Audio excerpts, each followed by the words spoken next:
Assalamualaikum warahmatullahi wabarakatuh. Innal hamdalillah nahmaduhu wa nasta'inuhu wa nastaghfiruh wa na'udzu billahi min shururi anfusina wa min sayyiati a'malina may yahdihillahu fala mudilla lahu wa may yudlilhu fala hadiya lahu. Asyhadu an la ilaha illallah wahdahu la syarika lahu wa asyhadu anna Muhammadan 'abduhu wa rasuluh la nabiyya wa la rasula ba'dahu.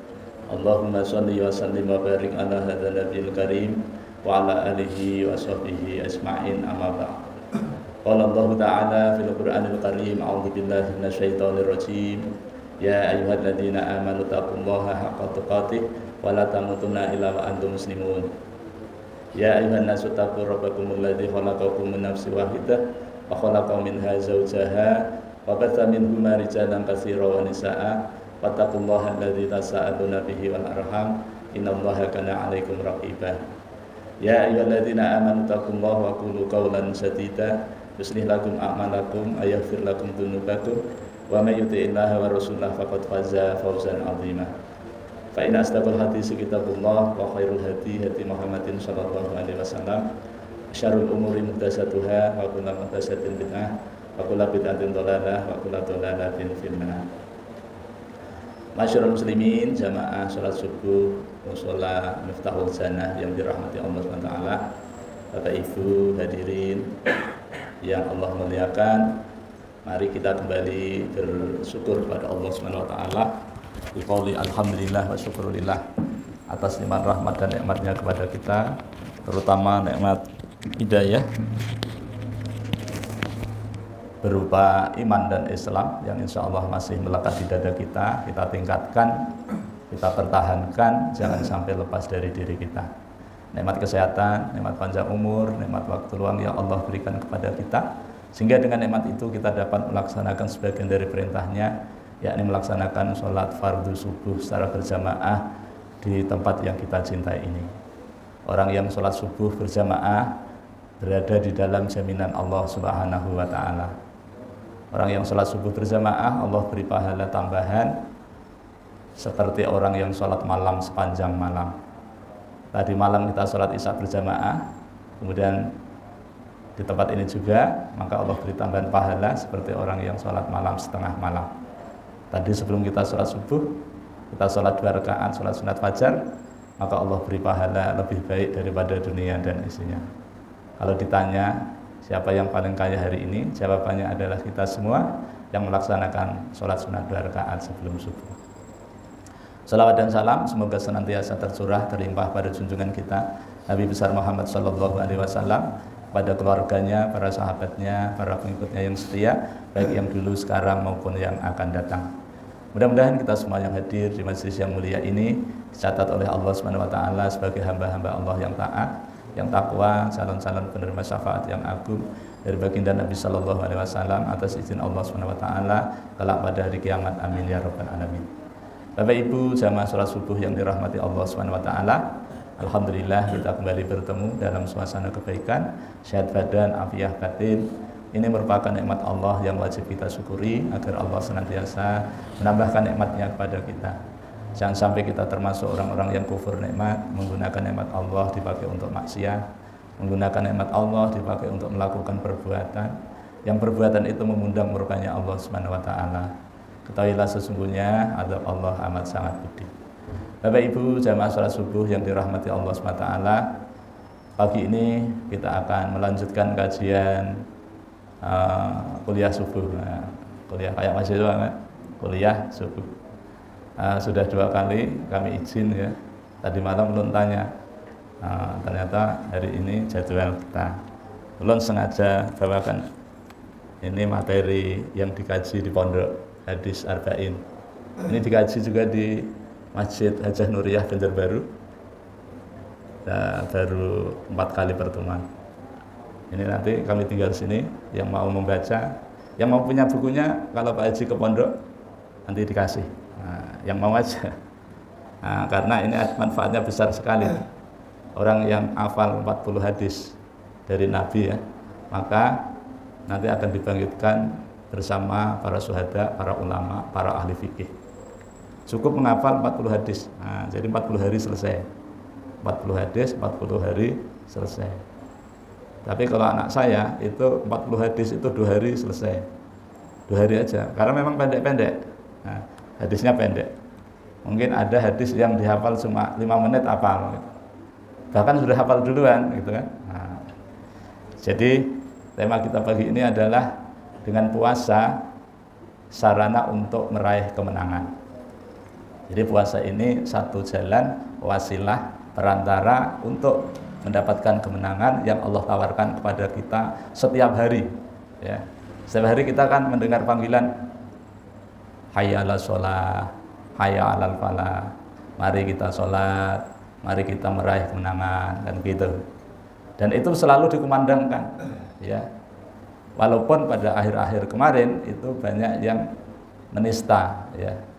Artinya yang memperolok-olokkan panggilan yang mulia ini. Tapi ini menunjukkan bahwa firman Allah itu benar. Kalau nggak ada yang mengolok-olok, malah nggak benar nanti, ya kan? Karena Allah sudah mengatakan, apabila kamu menyeru untuk melakukan sholat, seruan itu disebut seruan adzan, maka mereka itu mengolok-olok, mempermainkan, gitu ya. Allah beritahu yang demikian itu terjadi karena mereka itu tidak menggunakan akalnya, alias tidak mengerti. Nah, gitu. Nah, itu sama dengan menista agama itu. Tapi karena yang menyampaikan ini pejabat yang kebal hukum, maka tidak ada tuntutan apapun. Tapi penista agama kalau di Indonesia itu sudah melanggar hukum, ya kan?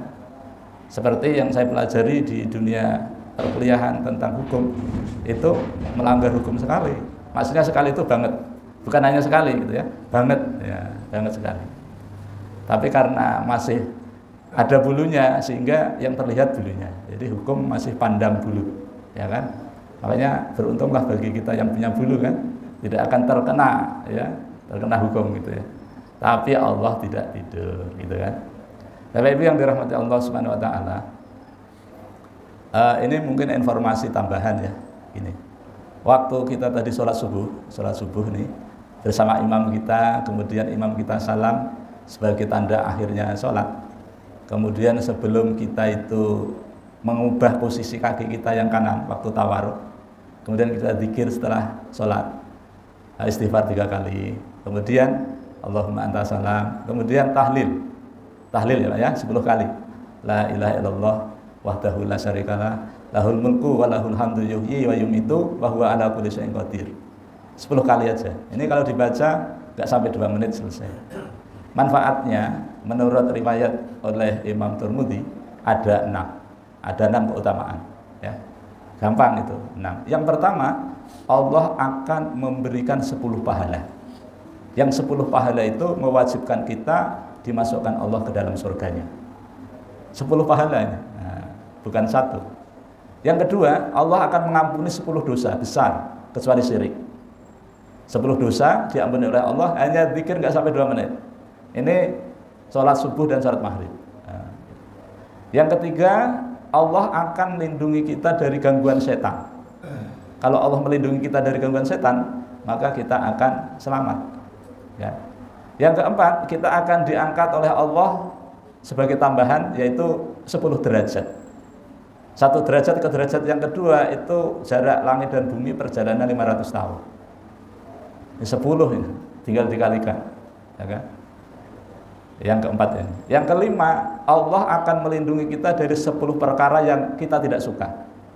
Satu hari itu, ya, kita tidak suka 10 perkara. Allah lindungi, Allah tutup. Yang keenam, Allah akan melindungi kita dari 10 perkara yang membuat kita celaka. Kecuali kalau hari itu kita berbuat syirik. Makanya syirik itu sumber kecelakaan.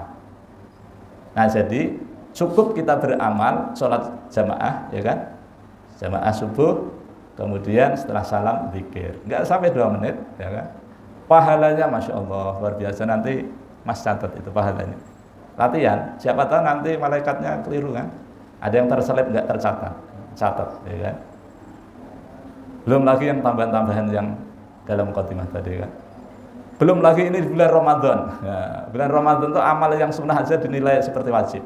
Yang wajib dilipat gandakan, sekecil apapun. Dan ketika kita mengetahui fadilah atau keutamaan dari amal, maka membuat kita semangat untuk beramal. Kalau kita nggak tahu manfaatnya kan kayak seperti obat. Kalau nggak tahu khasiatnya, ngapain kita mengkonsumsi kan? Misalnya sabu-sabu, oh manfaatnya bisa teler misalnya. Soalnya nyabu ya, tidak apa-apa ya nyabu kan. Nyarap bubur, gitu, tidak apa-apa. Malah sahur kan. Nah. Bapak Ibu hadirin yang dirahmati Allah Subhanahu Wa Taala.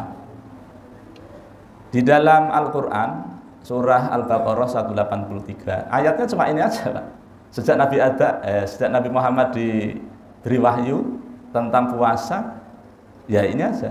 Al-Baqarah 183, Al-Baqarah 184, Al-Baqarah 185, diselani doa Al-Baqarah 186, kemudian 187. Ini tentang ayat-ayat tentang puasa. Allah menyeru, ya ayyuhalladzina amanu kutiba alaikumusiyam kama kutiba alal ladzina min qablikum la'allakum tattaqun. Ya hai ayyuha wahai alladzina, orang-orang yang amanu, mereka yang telah beriman. Jadi yang diseru ini khusus orang yang beriman. Hai orang-orang yang beriman. Isi seruannya apa? Allah menyatakan dalam bentuk pernyataan, kutiba, ditetapkan, diwajibkan, diperintahkan. Kalau Bapak Ibu membaca kalimat dalam bahasa Arab, khususnya kata kerja yang diawali dengan baris depan o, ya, saya kutiba kan o, maka artinya di, nah, itu ya, itu di, kutiba, diwajibkan, ditetapkan. Tapi kalau diawali dengan harokat fathah ka, jadinya kata ba, itu mewajibkan, menetapkan, menyuruh, gitu ya, memerintahkan. Nah itu kutiba alaikum, ala ataskum kalian. Siapa kalian tuh? Yang beriman tadi. Yang beriman tadi yang disuruh. Apa? Asyam, puasa. Kenapa kok siam bukan saum? Nah ini ada sejarahnya. Di dalam Al-Quran itu tidak banyak. Ya, kata siam itu hanya 9 kali saja. Kata saum cuma 1 aja di dalam surah Maryam. Ini siam. Kama kutiba, kama sebagaimana kutiba diwajibkan min dari qabli sebelum kum kalian. Jadi perintah puasa ini diperuntukkan khusus orang yang beriman, juga orang-orang yang beriman sebelum Nabi Muhammad diutus. Jadi ada syariat puasa juga. Nabi Musa dengan kitab Tauratnya, Nabi Isa dengan kitab Injilnya, Nabi Daud dengan kitab Zaburnya. Kalau Nabi Musa itu kewajiban puasanya kalau nggak salah itu 45 hari dalam setahun. Ya. Kalau Nabi Isa itu 40 hari. Kalau Nabi Daud itu karena 1 hari 1 puasa, 1 hari buka, berarti setengah tahun. Lama, makin lama kan? Lama. Nabi Muhammad 30 hari. Bulan ini 30 hari insya Allah, ya kan? Bulan terkejut kemarin waktu di Ansari Saleh, kami disuruh menyampaikan pengantar buka puasa yang ke-13, saya bilang gitu. Ternyata baru 12.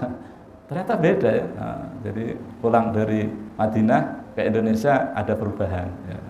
Tapi insya Allah hari lebarannya sama kali ya. Puasanya aja yang beda. Yang beda itu cuma tanggalnya, ya. Puasanya sama, ya, kiblatnya juga sama. Gitu. Tapi kalau di Madinah itu kiblatnya itu menghadap ke selatan, ya. Berarti Madinah itu berada di sebelah utara Mekah. Gitu. Kalau di sekitar Mekah, sekitar Ka'bah itu di sekelilingnya, nah, Ka'bah semua, kiblat semua. Masya Allah itu manfaatnya luar biasa, itu manfaat daripada ibadah kita di sana. Di Madinah itu 1 waktu itu lebih utama daripada 1000 waktu di masjid lain. Kalau di Masjid Kuba itu kata Nabi, kalau ngambil air wudhu, kemudian ke Masjid Kuba, ya tidak jauh dari Madinah, kemudian sholat 2 rakaat, maka itu dinilai seperti umroh, gitu ya. Tapi kalau kita tadi apa tadi ya, sholat subuh berjamaah, kemudian zikir, menunggu waktu syuruk, sholat syuruk 2 rakaat, malah seperti orang yang ibadah haji sempurna. Nah, makanya kita nanti sampai syuruk aja ya, insya Allah sampai syuruk, kemudian tunggu sebentar, kemudian kita sholat 2 rakaat supaya mendapatkan keutamaan. Apalagi kalau di Mekah itu 1 kali itu bandingannya 100.000 dibandingkan masjid lain. Makanya kalau kita nanti dikasih kesempatan untuk sholat di sana, maka manfaatkan. Apalagi kalau umrohnya bulan Ramadan, itu kata Nabi, orang yang umroh bulan Ramadan itu seperti haji bersamaku. Nah, insya Allah kalau belum kiamat, tahun depan kita nabung dari sekarang untuk umroh bulan Ramadan. Tapi jangan semua kan, nanti kosong kan. Nah, gitu. Umroh bulan Ramadan. Bapak yang dirahmati Allah Subhanahu Wa Taala, ini adalah bagian daripada keutamaannya ya. Lalu apa ujung ayat tadi? La'allakum, la'alla, supaya, agar, mudah-mudahan. Ini harapan Allah berharap besar kepada kita orang yang beriman ketika kita melaksanakan ibadah puasa ini. Kepada kalian tatakun, kalian menjadi orang yang bertakwa. Jadi takwa ini menjadi tujuan akhir dari sebuah pelaksanaan ibadah puasa. Nah, apakah harapan besar dari Allah kepada kita ini pasti tercapai? Pasti atau tidak? Nah, ini tidak pasti, tergantung kita. Ya, jadi tidak setiap orang yang berpuasa itu sampai kepada makom takwa, tapi ada juga yang tidak sampai. Karena Imam Al-Ghazali itu mengklasifikasi tentang puasa manusia itu ada 3, ya. Ada puasanya orang awam, ada puasanya orang spesial, ada puasanya orang istimewa, gitu kan. Nah, kalau yang awam itu ya hanya dapat menahan tidak makan, tidak minum, gitu aja. Jadi dapatnya haus dan lapar. Kata Nabi kan, berapa banyak orang yang puasa tapi hanya mendapatkan lapar dan haus saja. Kenapa? Karena tidak mengetahui ilmu. Nah, makanya modal ibadah itu ilmu, ya, ilmu ibadah. Apapun ibadah itu. Puasa harus tahu ilmunya. Salah satunya apa? Syarat rukunnya, nah, gitu ya. Syarat rukunnya kan. Nah, ini yang mengkaji orang fikih ini, ya kan. Tapi kita harus tahu ilmunya, ya kan. Nah, kemudian kita harus tahu batasan-batasannya. Mana yang boleh, mana yang tidak boleh ketika kita berpuasa di bulan Ramadan. Yang di bulan Ramadan itu yang tadinya boleh jadi nggak boleh, walaupun halal. Makan, minum itu kan halal. Tapi di bulan Ramadan itu ditahan. Ya. Waktu jadwalnya saja yang diubah. Hubungan suami istri ditahan, walaupun halal, walaupun istrinya sendiri nggak boleh itu. Nah, ini latihan kita. Makanya orang yang berpuasa ini diharapkan akan mendapatkan predikat takwa. Nah, ini ujung-ujungnya takwa. Nah, takwa inilah sebagai sarana agar kita mendapatkan kemenangan. Nah, begitu. Jadi dari pelaksanaan perintah Allah. Sebelumnya, sebelum ayat ini Allah juga menyuruh kepada kita agar kita melaksanakan hukum qisas. Ujungnya juga la'alakum tattaqun. Ujungnya itu gitu. Jadi setiap perintah Allah ya untuk kita laksanakan, larangan untuk kita tinggalkan itu dalam rangka la'allakum tattaqun. Nah, setelah itu lalu Allah menyeru di dalam surah Al-Imran, wattaqullaha la'allakum tuflihun. Bertakwalah kalian kepada Allah agar kalian mendapatkan kemenangan. Kenapa? Karena orang yang beriman dalam melaksanakan ibadahnya itu berdasarkan ilmu, yaitu petunjuk dari Allah Subhanahu wa taala yang tercantum dalam surah Al-Baqarah ayat 2 dinyatakan dzalikal kitabu la raiba fihi hudan lil muttaqin. Jadi orang yang mendapatkan kemenangan itu yang dinyatakan Allah pada surah Al-Baqarah ayat 5 adalah orang yang senantiasa menjadikan Al-Qur'an sebagai petunjuk dalam pelaksanaan ibadahnya. Makanya ciri-cirinya ayat 3 dan 4. Bapak Ibu hadirin yang dirahmati Allah Subhanahu wa taala. Nah, selanjutnya ini ulun langsung ambil pada hadis nomor 4 ya yang terkait dengan masalah puasa. Ya, hadis nomor 4. Ini Arbaun Nawawi ada 43 hadis. Kenapa kok 43 hadis? Ustadz yang lain menyampaikan bahwa ada 42 hadis karena di dalam hadis yang nomor 27 itu ada 2 hadis. Nah, makanya totalnya ada 43 hadis. Nah, kita kaji sampai suruk yaitu hadis nomor 4 yaitu tentang puasa. Ada hubungannya dengan puasa. Hadis ini pangkal sanadnya adalah Ibnu Umar. Ya, Ibnu Umar itu namanya Abdullah, putranya Al-Khattab. Bismillahirrahmanirrahim. An Abi Abdurrahman Abdullah ibnu Al-Khattab radhiyallahu anhuma qala sami'tu Rasulullah sallallahu alaihi wasallam yaqulu buniyal islamu ala khamsin. Syahadatu an la ilaha illallah wa anna Muhammadar Rasulullah. Riwayat lain, syahadatu an la ilaha illallah wa anna Muhammadan abduhu wa rasuluh. Nah, kalau yang ini wa anna Muhammadar Rasulullah. Jadi nanti kalau ada yang lain, kok enggak sama? Riwayat itu enggaknya satu gitu ya. Wa iqamus shalah wa ita'uz zakah wa hajjul baiti wa shaum Ramadan. Kalau hadis yang kedua, puasa ini yang keempat. Tapi kalau di hadis yang keempat ini, puasa pada urutan yang kelima setelah haji. Nah, gitu. Nah, rawahul Bukhari wa Muslim. Jadi hadis ini diriwayatkan oleh dua imam besar yaitu Bukhari dan Muslim. Kalau ada hadis di situ diriwayatkan oleh lebih dari satu perawi hadis, maka contohnya ini, rawahu Bukhari wa Muslim. Jadi hadis ini diriwayatkan oleh dua imam, sahihnya Imam Bukhari ada, sahihnya Imam Muslim ada. Kemudian Imam Nawawi mengambil dari dua kitab tadi, diambil kemudian disusun seperti ini. Ini Imam Nawawi, tapi ini Madiatul Quran. Di baliknya ada gambarnya. Gambarnya kelihatan ya, Mas? Cakep ya? Cakep. Jadi artinya bahwa Imam Nawawi menyusun hadis ini tidak sembarangan. Jadi dikasih tahu, nggak dirahasiakan. Nanti kalau kita cross check di Sahih Bukhari ada, ya kan? Makanya kodifikasi hadis itu bagus sekali karena di situ ada urutan-urutan, ya, urutan tentang hadis itu nomor sekian.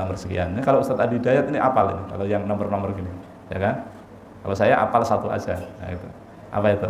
Man soma Ramadhana imanan wa ihtisaban ghufira lahu ma taqaddama min dzambihi. Hadis nomor 37 kan enggak salah, gitu kan. Imam Bukhari juga menyatakan man qoma Ramadhana imanan wa ihtisaban ghufira lahu ma taqaddama min dzambihi.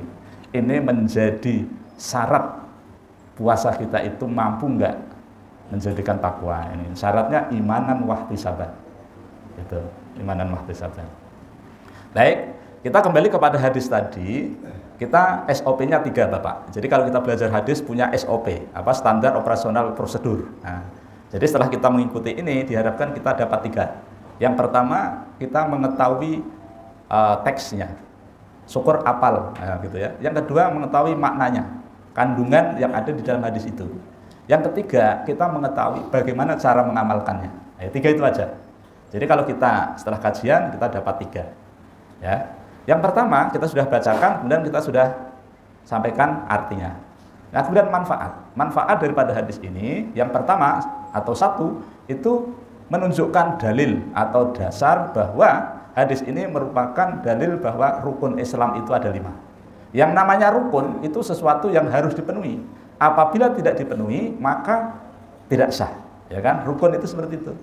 Iman seseorang, keislaman seseorang itu kalau terpenuhi 5 tadi. Dia mengucapkan 2 kalimat syahadat tapi nggak sholat, nggak terpenuhi, ya kan? Nah, harus 5-5-nya terpenuhi. Tapi dari 5 tersebut yang wajib tidak boleh tidak itu 3. Yang satu mengucapkan 2 kalimat syahadat, yang kedua sholat, yang ketiga puasa. Adapun zakat bagi yang diberi kekayaan, adapun haji bagi yang diberi kemampuan. Tetapi puasa itu mampu tidak mampu itu harus dilakukan. Tapi ini masih ringan karena ayat 184 itu kan mangkana minkum maridun aw ala safarin fa iddatun min ayamin ukhar, gitu kan.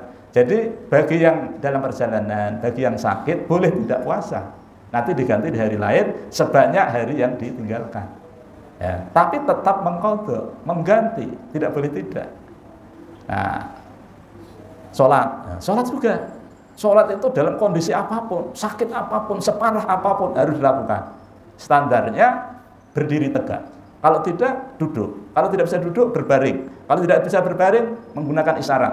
Tidak bisa, ya sudah ditunggu tanggal mainnya. Apakah dihitung sampai 8 kan? Kayak pertandingan tinju itu kan.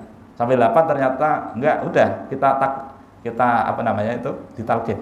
Diajari, dibimbing mengucapkan kalimat tauhid la ilaha illallah supaya husnul khotimah kan. Nah, gitu.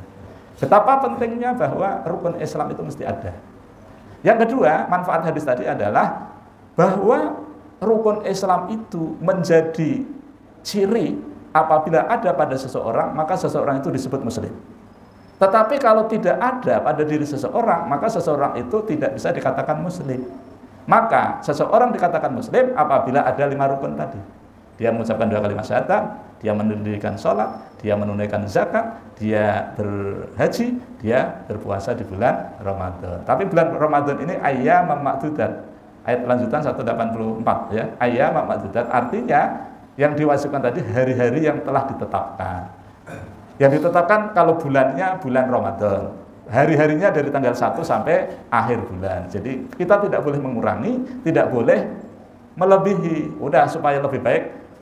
Untuk tahun ini kita puasanya 31 hari, malah bahaya. Ya, tidak hanya mendapatkan pahala, tapi malah mendapatkan dosa, ya kan? Nah, gitu.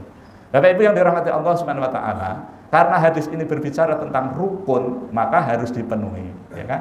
Misalnya ya, tadi kan dikatakan buniyal Islam ala khamsin. Buniyal dibangun. Nah, dibangun berarti Islam itu diibaratkan seperti bangunan, ya. Bangunan. Kayak bangunan mushola ini. Ada fondasinya, kemudian ada dindingnya, kemudian ada jendela-jendelanya, ada atapnya, gitu kan? Kemudian ada aksesorisnya, ya kan? Nah, gitu. Islam juga begitu. Nah, syahadat inilah menjadi landasan terpenting. Maka keimanan seseorang ini tergantung syahadatnya. Kalau imannya itu kuat, mantap, nah, makanya puasa tadi yang imanan tadi. Imanan itu adalah dari kata amana yu'minu imanan. Jadi orang yang benar-benar melakukannya itu karena iman, gitu ya. Kemudian dalam melaksanakannya itu ihtisab. Ihtisab itu apa? Harapannya hanya kepada Allah, bukan berharap kepada manusia. Di tempat kampung saya itu ada orang puasa, selain berharap kepada Allah juga berharap kepada setan. Kenapa? Puasa supaya sakti. Dia melakukan puasa mutih betapa di gua gitu ya, berhari-hari sampai 40. Nanti keluar dari gua jadi orang sakti, jadi orang alim, kemudian buka praktek perdukunan. Itu di kampung saya gitu dulu. Nah sekarang mungkin sudah enggak, sudah bertobat gitu ya. Tapi masih banyak orang yang melakukan puasa motifnya tidak semata-mata karena Allah, masih karena yang lain. Ada orang yang puasa supaya banyak orang jatuh cinta, itu ada. Puasanya gimana? Puasanya itu 40 hari, tetapi diambil setiap hari, dimulai dari Rebu begitu, yang kliwon-kliwon gitu. Nah, itu kejawen, ya gitu. Kenapa? Setelah selesai itu setiap orang melihat itu jatuh cinta, gitu. Setiap yang melihat ini Pak SBO nggak usah ya, nggak usah itu. Nanti malah bahaya, banyak yang jatuh cinta kan. Nah, gitu. Ini maksud contoh bahwa ketika kita melakukan puasa itu mesti ihtisaban, hanya berharap kepada Allah. Dan Allah ngasih tahu di dalam hadis qudsi itu, semua amal hamba-hambaku ini dikasih tahu pahalanya. Termasuk tadi sholat jamaah, sholat subuh ini nah pahalanya begini. Kemudian berjamaah 27 derajat. Kalau dilaksanakan di mushola atau di masjid tambah 20 derajat lagi, jadi 45, tambah lagi derajatnya. Kalau sebelum subuh ini pahalanya. Ini dikasih tahu. Kalau sedekah ini pahalanya, ya kan? Kalau infak ini pahalanya, baca Quran ini pahalanya, zikir ini pahalanya, dikasih tahu semua. Kecuali puasa. Puasa ini kata Allah, ini untukku. Ya, ini untukku. Dan aku sendiri yang akan memberi pahalanya. Maka nggak ada yang bisa memberitahu kepada kita tentang pahala puasa itu. Karena hanya Allah. Makanya sabarlah, kita tidak usah ngege mongso kata orang Jawa, tidak usah ingin tahu berapa ya pahala saya ini. Nggak usah. Karena Allah sudah menyatakan dalam hadis qudsi itu bahwa puasa ini hanya untukku saja. Dan hanya aku yang akan memberikan pahala. Makanya ibadah puasa ini dijadikan sebagai satu ibadah yang istimewa. Kenapa? Karena akan bisa melatih diri kita menjadi orang yang disiplin, diri kita bisa menjadi orang yang jujur. Itu hanya dengan melalui ibadah puasa. Bapak Ibu hadirin yang dirahmati Allah SWT, nanti kalau suruk itu bunyi ya. Sudah suruk belum? Belum ya? Ya. Nah kemudian itu manfaat yang kedua. Kemudian yang ketiga, banyak sekali manfaatnya, tapi kita ambil yang tiga ya. Manfaat daripada hadis ini. Nah, manfaat daripada hadis ini adalah bahwa jihad itu tidak dimasukkan di dalam rukun Islam. Kenapa? Karena jihad itu tidak wajib untuk selama-lamanya dan jihad itu tidak dilakukan setiap saat, ya kan? Nanti menjelang kiamat itu kan Allah turunkan Nabi Isa kan? untuk membunuh Dajjal, ya kan? Membunuh Dajjal, kemudian untuk menghancurkan salib, ya, salib-salib yang ada di muka bumi ini, ya, itu dihancurkan. Mulai pokoknya seluruh dunia yang ada salib dihancurkan, kemudian babi-babi di seluruh dunia itu dibunuh itu. Makanya Nabi Isa ini uyuh benar, ini pekerjaannya banyak, ya. Dajjal dimatikan, babi-babi yang ada, semua jenis babi, Pak. Babi hutan, babi kota, babi ngepet, semuanya dibunuh, gitu ya. Nah, jadi bunuh semua. Kemudian salib-salib yang ada, gitu ya. Nah, sekarang ini sudah ada upaya untuk menyatukan antara salib dengan mimbar, gitu ya. Ada ya, satu tempat ibadah di situ semua agama ada, gitu kan. Dalam rangka toleran, gitu ya. Toleran salah pasang, gitu ya. Nah, makanya kalau kita membaca hadis ini, kita jadi tahu bagaimana sih sebenarnya dalam agama itu. Nah, jadi kalau yang pertama ini ulun informasikan, hadis yang pertama ini tentang niat, hadis yang kedua tentang agama, hadis yang ketiga, ini hadis yang ketiga ini kayaknya yang kami sampaikan ini, ya, hadis yang ketiga. Kemudian yang keempat, kita mengetahui biografi dari yang meriwayatkan, pangkal sanadnya adalah Abdullah ibnu Umar. Abdullah ibnu Umar ini punya anak namanya Abdurrahman, makanya disebut Abi Abdurrahman, gitu kan? Nah, Abdurrahman itu anaknya Abdullah, Abdullah anaknya Umar, Umar anaknya Khattab. Jadi namanya Abdullah bin Umar bin Khattab. Nah, begitu. Nah, Abdullah ini Bapak Ibu sekalian, ini termasuk 4 serangkai yang dikenal di dalam sejarah, yaitu Al-Abadilatul Arba'ah, yaitu 4 serangkai namanya sama mirip, ya, banyak kesamaannya. Namanya sama-sama Abdullah, 4 orang Abdullah, sama-sama muda, sama-sama panjang umur, sama-sama menjadi samudera ilmu, sama-sama menjadi banyak meriwayatkan hadis dari Nabi, sama-sama menjadi referensi rujukan fatwa. Ini 4 Abdullah ini, Abdullah ibnu Umar, Abdullah ibnu Abbas, Abdullah ibnu Zubair, Abdullah ibnu Amr bin As. Jadi ada Umar, ada Amr. Nah, ini 4 Abdullah. Ini panjang-panjang umurnya. Tapi yang kita ambil di sini adalah Ibnu Umar, yaitu Abdullah ibnu Umar. Bapak Ibu ingin mengetahui bagaimana Ibnu Umar ini ketika meriwayatkan hadis itu hati-hati, teliti sekali. Satu huruf pun kurang tidak mau, apalagi lebih, ya kan gitu. Makanya ketika kita belajar hadis, kita juga hati-hati cara menuliskannya, cara menyampaikannya, ya. Nah, itu juga harus hati-hati. Nah, Ibnu Umar itu ini sudah ya, Pak, ya? Sudah.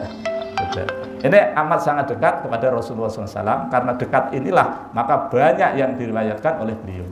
Tidak kurang dari 2.630 hadis diriwayatkan oleh beliau. Dan beliau ini panjang umur, sampai umurnya 85 tahun. Makanya banyak murid-murid beliau, ya. Muridnya beliau itu banyak, sehingga banyak hadis-hadis yang dinukil dari beliau, sehingga banyak sekali sampai pada Imam Bukhari, Imam Muslim, dan seluruh imam-imam itu mengambil hadis dari beliau, dari guru-gurunya beliau. Kemudian beliau itu selama hidupnya 85 tahun itu umrohnya, Pak. Bapak sudah pernah dengar? Beliau umroh itu 1000 kali umroh. Bayangin, ya, kalau sekarang nyaman, ya kan, Makkah Madinah itu pakai bis itu cuma 6 jam, ya kan, nggak macet, jalannya lebar sekali. Dulu pakai keretanya itu onta, ya kan, kita bisa bayangkan. Terus hajinya berapa? 60 kali haji. Ibnu Umar ini Masya Allah luar biasa. Makanya kalau kita mempelajari biografi beliau itu, jadi semangat kita ini dalam beribadah. Tapi yang dirahmati Allah SWT, tidak apa, karena kita dibatasi oleh waktu dan kita tidak boleh melampaui. Insya Allah nanti akan kita lanjutkan pada pertemuan yang akan datang, ya, kita sampai pada hadis yang ini. Namun ini kami sampaikan bahwa yang terakhir ini adalah kaidah hadis, ya. Kaidah hadis itu bagaimana mengajarkan kepada kita bahwa hadis ini memberitahu kepada kita bahwa rukun Islam itu, yang rukun atau yang wajib itu harus didahulukan daripada tawabi. Apa itu tawabi? Tawabi itu adalah ibadah tambahan.